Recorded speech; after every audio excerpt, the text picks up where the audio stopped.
Well, also, I'm a grifter. I'm very easy to buy out. Like, it all depends on any given day. If you pay me enough money, I'll put on the hat.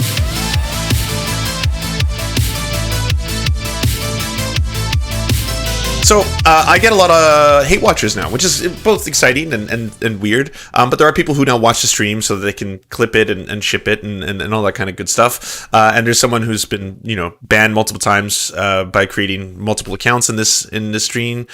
So there's that. Anyways, I have a tendency to make fun of Jason Unruhe and the Maoist Rebel News, because I think it's a bit of a meme. We've got this white dude who's pretty firmly pretty hardcore tanky, and I just thought that was funny. But anyways, he made this quick little 4-minute video on yours truly, so let's check it out. So this is the actual dictionary.com definition of a tankie. A tankie is a leftist political insult for a communist who defends Stalinism or supports authoritarian or militaristic anti-capitalist regimes. And again, when speaking about tankies, I want to be very, very clear. The tankies, specifically the ones that usually piss me off, happen to be white. The Serfs TV, rather interesting, coming from a privileged middle-class white kid. Interestingly, in his attack on me, he goes after tankies. He doesn't like tankies particularly because they're white. White, you mean like Mao? Or Thomas Sankara? Or Ho Chi Minh? Or any other liberation movement in Africa? I don't consider Thomas Sankara a tankie. I don't. In any way, shape, or form. But anyways, please continue. Or maybe white like literally the Russians themselves, who hold him in a very high rating. Well, yes, they are white, but they're not tankies. There's a difference. I defined it for you, my dude, at the start of this video. Come on. Or the Eastern Orthodox Church, which previously tried to make him a saint. Why all these straw men? Are these the just white tankies? So this is a straw army. You're sending a straw army after me. But then again, is this the tanky thing? To send straw armies after me? Contradict yourself. So totalitarian, evil Stalin TV told me it's true, bad, but he was the one, or they were the ones, to actually help the poor and oppressed people. Ted Preston, yeah, in the capitalist countries that were being oppressed but we're gonna address all that, capitalist America through capitalist imperialism. But you could just look the other way on that. And that's pretty sad, taking a cheap shot at my appearance. You don't like my hair, that's fine. But if you're trying to make a argument about Stalinism, was it really necessary to go after my hair? I think that's pretty funny, coming from a barely pubescent teenage boy shooting his mouth off on the...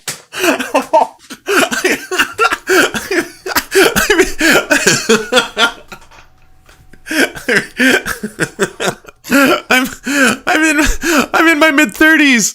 I'm probably older than you. Oh, that's so good. I'm turning red. The internet. In the end, for all your bluster about how evil Stalin is, you didn't actually give any facts whatsoever. And True. This also implies that you know anything about Stalin whatsoever. And to finish your little segment on that, you say how you wouldn't bring on a leftist to debate. Of course you wouldn't. Because one of us would kick your fucking head in a debate.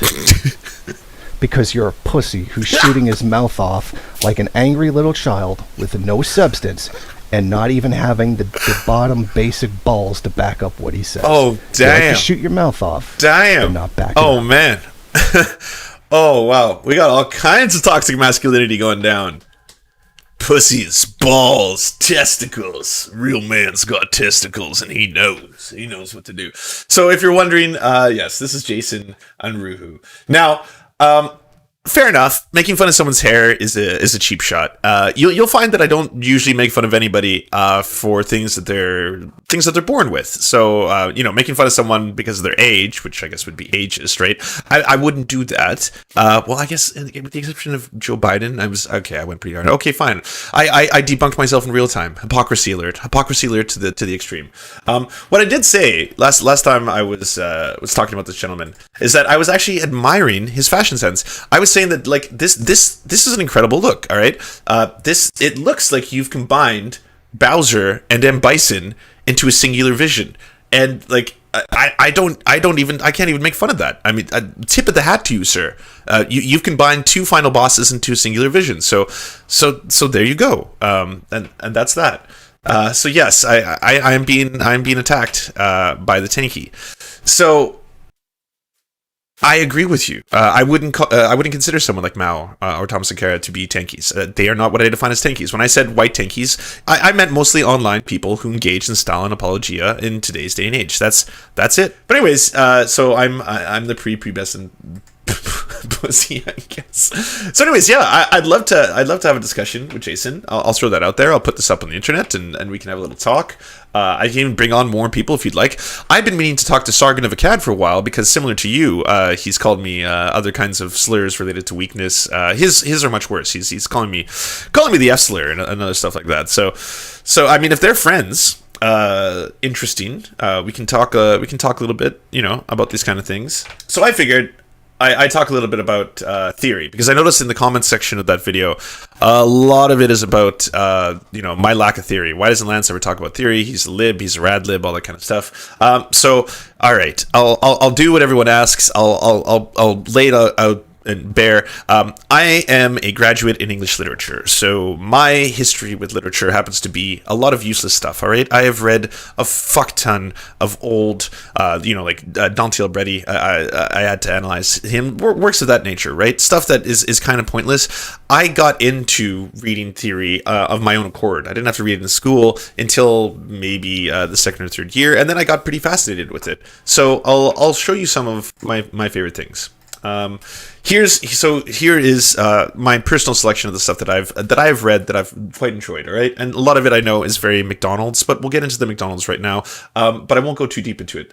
The Communist Manifesto, Das Kapital, Critique of the Gotha Program, all Marx and Engels' works.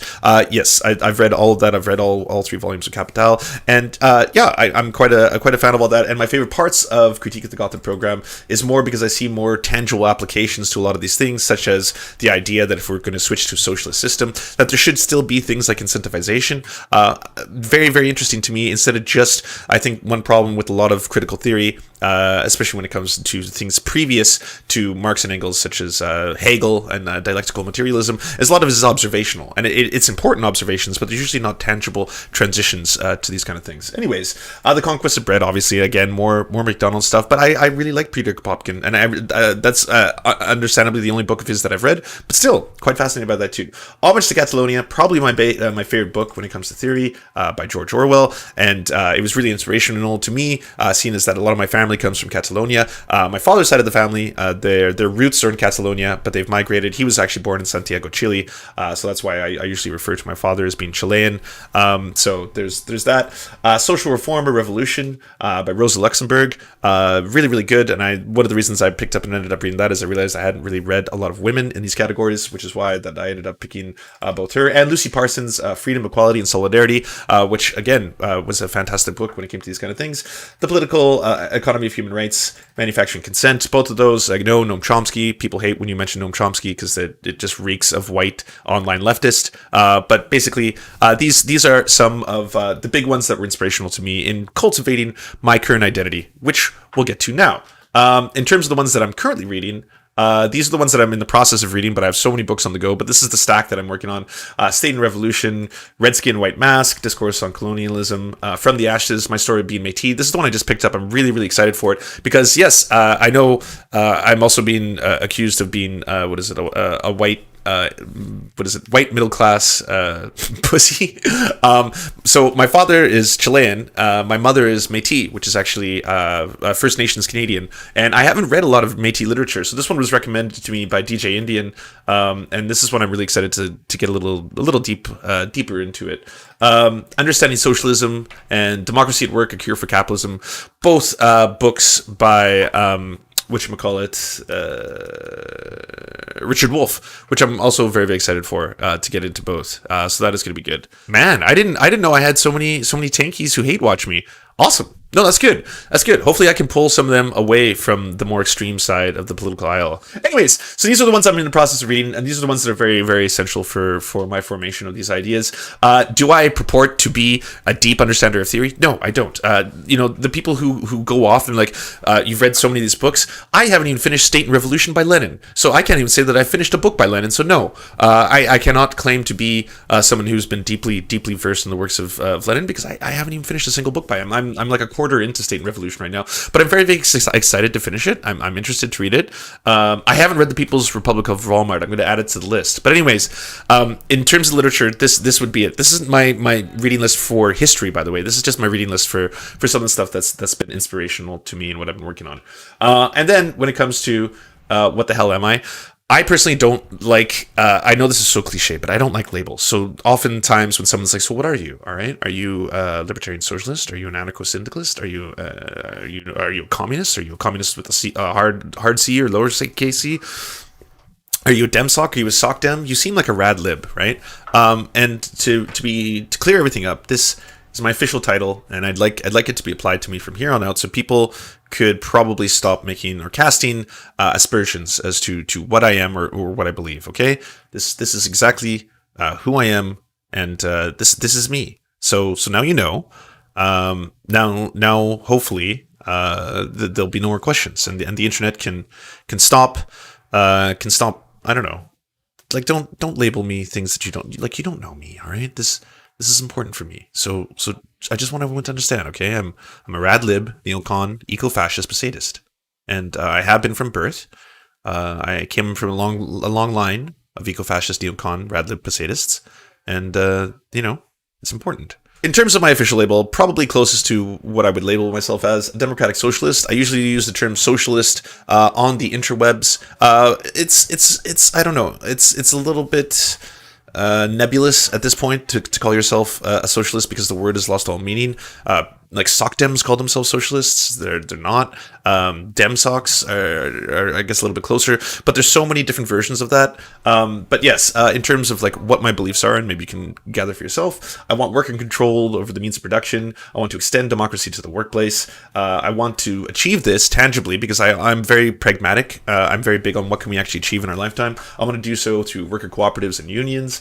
I want state management of resources. One of the ways I think we can achieve that, especially in countries like Canada, is for all these companies like our oil and gas industry that are asking for massive bailouts. I think those bailouts should come at a cost, and that cost happens to be that we reappropriate it. I mean, the oil industry in Canada used to be a state-owned, it was technically a crown-owned, and I'm not for monarchies, but anyways, a state-owned in which the people themselves have a vested interest, yes. So I'm for that, and I am also for state-based societies for the time being, and hybrid models during the transition into these phase. And eventually I'd like to move towards more libertarian socialism, obviously. But anyways, this is just the closest thing I could to define myself. Is this ultimately what I want down the road? No. I got inspired by the same things as a lot of people. Maybe not Wall-E and Harry Potter, but certainly, some concepts in Star Trek sounded great. So yeah, in terms of like long term, this would probably be what I would hope to achieve down the road. That this could be something that we go get towards. Like the queer space luxury communism would be beautiful, but I'd also like some besadist imagery in there, because it'd just be cool to have kind of like banners and icons with dolphins and ships based on dolphins and stuff. I'm just an aesthetic leftist. Yes, I only believe in aesthetics. Well, also I'm a grifter. I'm very easy to buy out. Like, it all depends on any given day. If you pay me enough money, I'll put on the hat. All right, I'll do that. So this will happen. Oh, stop! Wait, sorry. Speaking of Jason and Unruhe, the fact that you would use this comedy thing that I set up, this is not serious. It's not real. You understand that? I didn't make this because I was like, oh yes, I need to defend the lives of the weebs. I've only very recently learned what they are. Okay, and this This is called facetious. Yeah, I'm sorry. It's not serious. I think Black Lives Matter, and I think any other of the lives matter are pulling away from that. It's a terrible argument. Every time I see someone saying Blue Lives Matter or All Lives Matter, yeah, it's like the person at a dinner table who's basically saying I have cancer, and then the rest of the family says, oh yeah, but all diseases matter. So yes, I'm making fun of that. I'm also making fun of weebs. I'm making fun of online culture. There's a lot of things going on here. It's meta, all right? It's silly. It's ridiculous, and don't take it away. You can't take it away from me, all right? I won't let the tankies have this. You cannot have this. Ooh. Hey friend, thanks for watching. Before we bombard you with all of our shameless links, we want you to bombard us. Do you have a worker co-op business or local union you'd like us to advertise at the end of our episode for free? So, if you'd like ears on your worker co-op, go down to weareserfs.com. And while you're there, join the Discord because it's filled with righteous guys, gals, and M-pals. Finally, come check us out on Twitch Live 5 days a week by going to twitch.tv/theserftv. Yeah. To our lords, Ricky Pilgrim, I'm Raft, Tomospone, Nine Tails Cosmic Fox, Hans Josephine, and Corpse Harvester, we bow meekly for your pleasure.